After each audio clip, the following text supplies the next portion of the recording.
રાજધાની દિલ્હીમાં લાલ કિલ્લા પાસે બ્લાસ્ટ થયા પછી સમગ્ર દેશમાં સુરક્ષા તંત્ર દોડતું થયું છે। દિલ્હીની ઘટનામાં 10 લોકોના મૃત્યુ થયા હોવાના અહેવાલ છે, ત્યારે ગુજરાતમાં પણ સુરક્ષા વ્યવસ્થા સઘન બનાવી દેવામાં આવી છે। જામનગર શહેરમાં પ્રવેશતા વાહનોનું ચેકિંગ કરવામાં આવી રહ્યું છે તથા શહેરમાં પણ વિવિધ પોઈન્ટ પર પોલીસ બંદોબસ્ત ગોઠવાયો અને ચેકિંગ હાથ ધરવામાં આવ્યું છે। એસપી ડોક્ટર રવિમોહન સૈનીના માર્ગદર્શનમાં વિવિધ ટુકડીઓ તૈનાત થઈ ગઈ છે। સીટીએ ડિવિઝન પીઆઈ નિકુંજ ચાવડા સહિતના અધિકારીઓ બંદોબસ્તમાં ખડે પગે છે।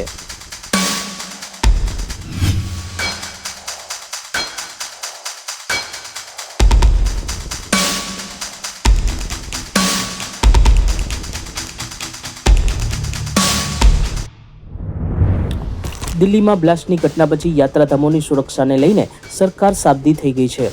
યાત્રાધામ દ્વારકામાં પણ એસપી જયરાજસિંહ વાળાના માર્ગદર્શનમાં પીઆઈ આકાશ બારસિયાની આગેવાનીમાં જગત મંદિર આસપાસ ડોગ સ્ક્વોડ તથા બોમ્બ ડિસ્પોઝલ ટીમ સહિતની ટુકડીઓ દ્વારા ચેકિંગ હાથ ધરવામાં આવ્યું છે। આ ઉપરાંત રેલવે સ્ટેશન તથા બજાર સહિતના સંવેદનશીલ વિસ્તારોમાં પણ પોલીસ બંદોબસ્ત ગોઠવવામાં આવ્યો છે। સચોટ સમાચારો સૌથી ઝડપી મેળવવા માટે અમારી ચેનલને સબસ્ક્રાઇબ કરો।